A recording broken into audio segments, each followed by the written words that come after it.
You've been doing sales calls wrong this whole time. The reason I'm saying this is because I used to do sales calls wrong too. And then I discovered the SPR sales process, and it helped me scale our PR to over $10 million in revenue. Now let me ask you, does this sound like you? You start your Zoom call 2 minutes early, your mind races, thinking of all the ways that you'll handle the objections. And then the call begins and you focus. You're determined to follow the 5-step process that you've learned. Build rapport, identify needs, present your offer, handle objections, and then close the deal. Now you're confident that this is going to be your best sales call ever, and you're already thinking about how you'll spend all that money. But then the unexpected happens. Instead of hearing yes, you're hit with a bunch of objections. It's too expensive, I need to think about it, or I'm not sure if this will help me. One objection after another, pushing you closer to a no. You end the call frustrated, replaying every moment in your head. Where did it all go wrong? Maybe you've mastered lead generation like thousands of my students, but maybe you haven't. Either way, something in the sales process is still holding you back from the success that you're so close to achieving. And here's the thing, the problem isn't with your effort, it's with the outdated sales tactics that you've been taught and you're using. Everyone online is obsessed with handling objections because it's sexy, but honestly, it doesn't even matter anymore. When I taught my team the SPR sales process, they didn't even have to handle objections anymore. Why? They didn't even come up. Now first, let's dive into why the old sales tactics just don't work anymore. What's step 1 in the old process? Small talk, lots of it. But the truth is the world moves too fast. Nobody's got time, especially us B2B founders. Now I'm not saying to skip building rapport. It's crucial and you need to do it, but do it differently. In the SPR sales pyramid, the first thing that you do is understand the S of the client. Once you grasp that, negotiations become a breeze. And that's exactly what I'm going to teach you how to do in this video. Next, the traditional process tells you to ask a bunch of different questions to identify needs. But here's the thing, you don't need to drown your prospect in all of these questions. You really only need the answers to 2 key questions, which form the foundation of your pyramid, and I'm going to explain those later. Now, the third step in your outdated sales approach is presenting your offer with all the details. But let me ask you, who needs all of that? Everyone's got the internet, and most prospects have already done their research. They don't need you to repeat what they already know. What they need is to understand why your solution is the perfect fit for them. Now, if you present everything the wrong way, that's when objections start rolling in, which is going to lead you to step 4, which is of course handling objections, which is a waste of time. Why? Because if you've done your job right during the presentation, there shouldn't be any objections left to handle. And then there's the final step in the old process, closing the deal by any means necessary. And these are high pressure tactics, right? But here's the thing, pressuring a prospect causes 2 major problems. First, you're going to scare off a perfectly good customer by pushing too hard. Second, even if you do manage to close them, they might realize later they didn't actually need your product. And then they become a toxic client who leaves 1-star reviews, requests refunds, and causes a bunch of headaches. That's why, if you've been following this old outdated process, it's time to throw it out. From now on, focus on one thing only.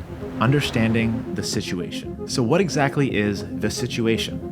Let's say you've got an upcoming call with a potential client. Let's call him George. You found George using my LinkedIn lead generation system that you learned in the Insiders course. George already knows what you do, and he's interested in hearing more. Now, if you don't pay close attention and watch this video until the end, you'll probably go into that call using outdated sales processes and risk failing to close George.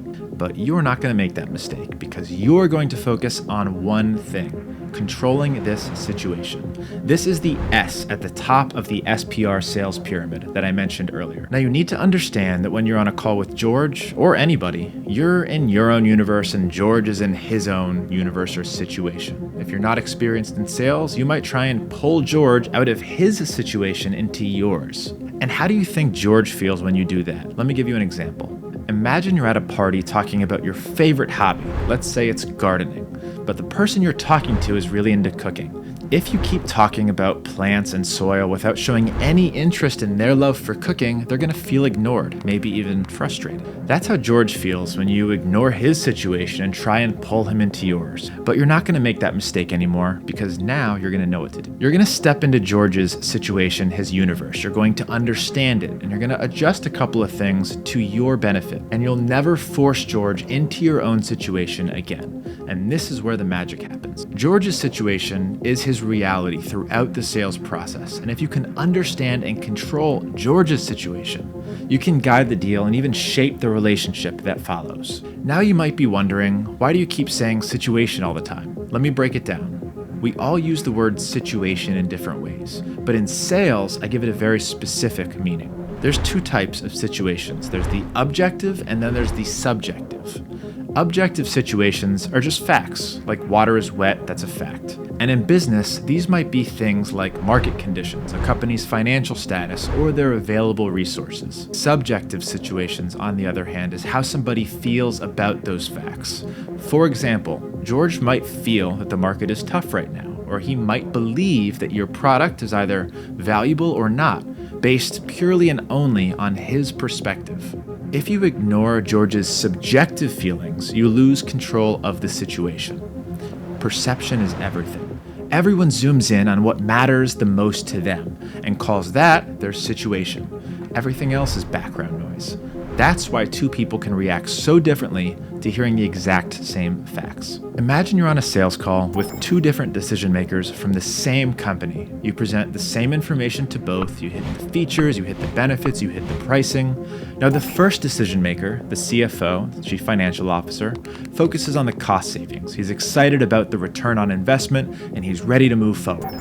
The second decision maker, the Chief Operating Officer, the COO, is focused on the implementation process. He's worried about disrupting workflows and how long it's going to take to integrate your product into their systems. He's not convinced. See, you presented the same facts to both people, but the two decision makers were in completely different situations based on their priorities and their past experiences. So now that you understand that different people are always in a different situation, let's zoom out. Situations can be either heated or chilled. And here's the truth. When you're selling, you're always in a heated situation. And your prospect, George, is always in a chilled one. Now let's break down what it means to be in a heated versus a chilled situation. A heated situation is one where you feel backed into a corner. The more heated it gets, the more your behavior starts to resemble a caveman. You're instinctive, you're reactive, and you're driven by survival. Take, for example, a fire. When there's a fire, people tend to grab whatever they can and run. Well, in heated situations, your actions become predictable to others, but often not to yourself. The hotter it gets, the less control you have over your decisions. On the other hand, when you're calm and nothing is threatening you, you're in a chilled situation. You think clearly, you act rationally, and you're much harder to predict. Experienced salespeople know how to use this to their advantage. They create a heated situation for the prospect, but not to manipulate. They do it to help the prospect realize that they need something they might not have fully understood yet. And importantly, it's something they genuinely need. This isn't about pushing unnecessary products or being unethical. The last thing that you want is a customer realizing later on that they bought something that they didn't need, and then they leave bad reviews, they request refunds, sometimes even dispute. It becomes a lot of headaches. Now let's step back and take a look at the difference between your situation and George's. Imagine that it's the second call and you're presenting the offer to George. Your business is struggling and you need to close this deal. The pressure is on, and you know if this deal falls through, you're going to hear about it from your wife and maybe even miss your car payment or your rent payment. The stakes are high. You feel the stress kicking in, and as the call goes on, you start to freeze up. Your mind isn't as sharp as it should be. And here's the thing. George senses your anxiety and he picks up on it. So he ramps up the pressure, even starts saying things like, "I'll move forward if you can drop the price by 15%. And just like that, you crumble. But let's flip the script. What's George's situation? George is calm. He knows that if he doesn't buy from you, he can go on to somebody else. George has options and he knows it. So George is in a chilled situation. He can pressure you, he can push you for discounts, and if he doesn't get what he wants, George can walk away without any concern. If you fall into the trap of letting the situation heat up for you, you lose. You'll either accept terms that aren't in your best interest, or you won't close the deal at all. And honestly, it's better to not close the deal at all than to close it on bad terms. The more afraid and stressed that you are, the hotter the situation becomes for you and the less likely you are to get the result that you want. And here's the truth about negotiations. They're a competition in situation management. Every good negotiator shows the other person that their situation is chill. They act like they're in control, not worried about the outcome. You need to remember these two things. Number one, everyone at the negotiation table is trying to be in a chilled situation. And number two, everyone is trying to heat up the other person's situation to gain the upper hand. This is how most sales calls go. Both sides are trying to appear calm and collected while making the other side feel the heat. So, if during your sales call, George sees that you are in a heated situation, you're giving him leverage to pressure you. You're handing him the upper hand. Now, the question is, how can you, as the salesperson, stay in a chilled situation? Great question. How can you stay in a chilled situation when you're the one doing the selling? First, you need to accept the reality. As the salesperson, you're always going to be in a more heated situation than your prospect. That's just how it is. Don't stress about it. It's part of the job. Second, always have a list of potential clients ready to go. If you don't close George, it's no big deal because you've got other leads lined up. Sales is a numbers game, and the more prospects you have, the less pressure you'll feel on any individual deal. Now, this is the same system I've taught to thousands of students worldwide. You can find more about it on the link in the description. Third, make sure that George feels that your business is doing well. Your product or service is in demand and your pricing is fair. You want to project confidence, never desperation. When George sees that you're not overly eager, it cools down the situation for you. And fourth, build a personal and intimate relationship with the prospect. This is where understanding their situation comes in, but we'll cover that later. The more you know about George, the harder it becomes for him to heat up the situation for you. But be careful not to reveal too much about your own stress or pressure that could give him leverage to turn up the heat. Now that you understand how to keep yourself in a chilled situation, let's talk about how to put George in the heated situation. Let's be honest. You want to close the deal on your best terms. But guess what? So does George. The person who walks away with the best deal is usually the one who seems to be in the more chilled situation. Notice I said seems. It's not about who actually has the cooler situation. It's about who can act like they do. Even though by default you're in the more heated situation as the salesperson, you need to act cool and in control. The key is making George believe that you are chill. And this comes down to one thing: bluffing. And yes, I know bluffing can feel a bit uncomfortable for some, but the reality is if you don't bluff, you risk looking desperate, like someone begging for the sale. And desperation, that's like being a homeless person asking for help. Let me paint a picture for you. You're walking down the street and you see a homeless person asking for change. They're in a tough spot, they've got dirty clothes, a black eye, maybe even missing a few teeth. It's clear they're in a heated situation. How many people stop to help them? Not many, right? Well, the truth is, the more heated your situation looks, the more people avoid you. Nobody wants to deal with someone in a desperate spot, and sometimes people even look down on those who seem like they're struggling. Well, the same thing happens in sales. If George sees that you're desperate to close, he won't just refuse to help. You might even get mocked or pressured into worse terms. Now, I know it sounds harsh, but that's the reality of business. It's why some prospects openly humiliate salespeople. They sense weakness and they take advantage of it. But if you play cool, bluff a little bit, and approach the call as a potential partner rather than a desperate salesperson, everything changes. So, how do you heat up George's situation? First, take a deep breath. Remove emotion from the equation. Analyze the offer you're about to propose to George and get clear on the value that you're providing. Second, be honest with yourself. 99% of you don't have a clear competitive advantage, and that's okay. Just admit it and create a better version of your offer. Third is bluff. Free yourself from George's influence. If you're feeling the pressure, grab a piece of paper and write down what you'll do next, regardless of how the call goes. Remember, there's plenty of Georges out there, but there's only one of you. Fourth, resist the urge to sell too hard. This is golden advice from my 10 years of experience in B2B sales. Founders hate being pressured. They want to deal with calm, knowledgeable experts. And the way to show that confidence is by talking less about your product and focusing more on understanding their situation. And you only need to ask 2 key questions, which we'll cover in the next chapter. Finally, you need to make George realize the value of the deal. But here's the thing. You want George to come to that realization himself. And that's when the magic happens.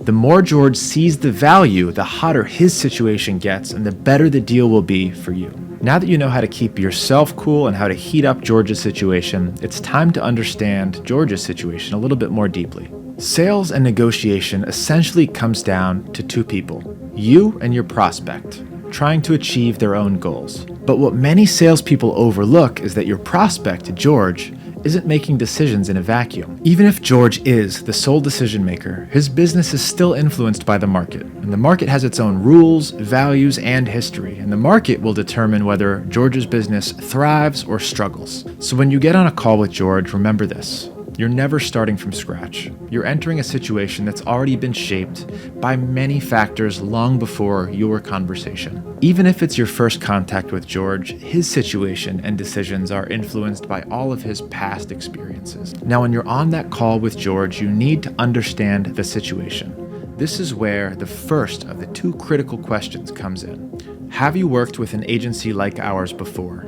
If George says yes, he's already got expectations based on his previous experiences. This means you're not starting from zero. You've entered a situation that's already partially shaped. If George says no, that's fine too. You'll just have to guide him on what to expect. And that leads us to the second most important question. What are your expectations? If George has worked with another agency before, he's going to lay out exactly what he's expecting from you. You'll spend the time understanding his needs and adjusting your offer to either match or exceed those expectations. If George hasn't worked with an agency before, your job is to help him understand exactly what to expect and guide him toward the best solution, even if it's not your service. When you get clear answers to these two questions, you automatically gain an understanding of George's situation. And that's where the magic happens. When you know the situation, you can control the direction of the conversation. Now let me summarize these two questions that you need to answer. Have you worked with someone else before us? What are your expectations? These two questions position you as a mutual partner and not a needy salesperson. You're aiming for depth in their answers, not just a simple yes or no. For the first question, dig deeper. You want to know, what did the previous agency deliver? How long did they work together? And why is George looking to switch now? For the second question, you focus on uncovering.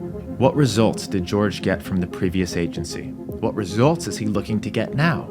And once you have a solid understanding of George's situation, you're ready for the next step, lubricating the situation. All right, I know, lubricating the situation sounds a little strange, but stick with me. This is a game changer. Imagine a seesaw made of glass. You and George are two water droplets standing close to the center. George wants to pull you into his zone, and you want to pull George into yours. Here's what rookie salespeople do. They try and push George into their zone, but George resists. You keep pushing, but in B2B sales, that does not work. Remember, George is a bigger water droplet than you. You're in a more heated situation by default, and you are not going to win by force. So what do? You gently take a few steps closer to your own edge, and then you craft a lubricant. Once the lubricant is in place, the seesaw tips in your favor and George slides towards you naturally with less resistance. You've just reduced the friction in George's decision-making process. Why does this work? Well, people follow the path of least resistance, but if there's no easy path, they stay put. But if you create that path, they easily move toward you. Now, how do you create these sales lubricants? You need to target one of four basic human traits, and this is laziness, greed, anxiety, or impatience. Let's break it down. If George is lazy, the smartest thing that you can do is offer a step-by-step plan, something like, George, I know your time is valuable, so I've simplified everything. Here's a one-page onboarding document that walks you through each step. We'll take care of all the heavy lifting. If George is greedy, he's looking for a great deal. Stack your offer in a way that looks irresistible. George, I'm offering you an exclusive discount of 15% on this package, along with a free add-on service that's normally $500. If George is anxious, you offer a risk-free trial or a no-pressure solution. George, I'm offering you a 30-day risk-free trial. You can test our service with no obligation. If it's not the right fit, there's no pressure to continue. If George is impatient, you need to offer immediate value. George, I've identified 3 quick wins that we can implement right away. You'll see measurable improvements within the first week, and we'll build from there. See, everyone is selling similar situations and outcomes, but the way that you approach the client, that's the differentiator. Most people stick to the same old outdated process. Well, don't be like everybody else. Manage the situation and then lubricate. This will help you close the deals on favorable terms. By now, you've learned how to manage sales situations, control the dynamic, and get your prospect to slide smoothly toward that yes. But maybe you've been in the game for a while, and no matter what you've tried, you still can't seem to generate the right lead. Maybe you're stuck dealing with no-shows, low-budget prospects, or just not closing enough deals. Or maybe you're just starting out and you've got no idea how to generate leads for your business. Well, if that's you, don't worry. I've been there myself. Several years ago, I was exactly where you are. I was trying to grow my business, but constantly hitting a wall when it came to finding quality leads. Well, I spent countless hours and thousands of dollars on different strategies, paid ads, cold outreach, you name it. And the best results? They were inconsistent at best. I was frustrated and stuck, worried that I'd never be able to scale my business the way I needed. Honestly, I was thinking I might have to go back to my 9-to-9 job in the hospital. But then I had a realization. The problem wasn't just with lead generation. The problem was generating qualified leads and doing it in a way that was smart, automated, and scalable. But once I figured that out, everything changed. I used those same systems to scale Otter PR to $10 million in revenue and 60 employees. And that's why I created my Insiders program. I give you all the systems that simplify lead generation, using strategies I've spent a decade developing. My team and I use these systems ourselves daily inside of our agency. In this program, I'll teach you how to attract the right leads with minimal effort through cold email outreach and social platforms like LinkedIn and Instagram. And the best part, you'll start seeing results almost immediately. We've already helped over 10,000 students learn how to stand out in crowded industries. They generate hundreds of qualified calls a week without using paid ads and without having huge social proof. Inside the program, you'll join me and my team on live calls. We'll personally coach you on your lead generation campaigns and your offer. And we'll help you avoid the mistakes that keep so many people stuck and broke. Take Damani, for example. He needed leads for his agency, so he joined my Insiders program.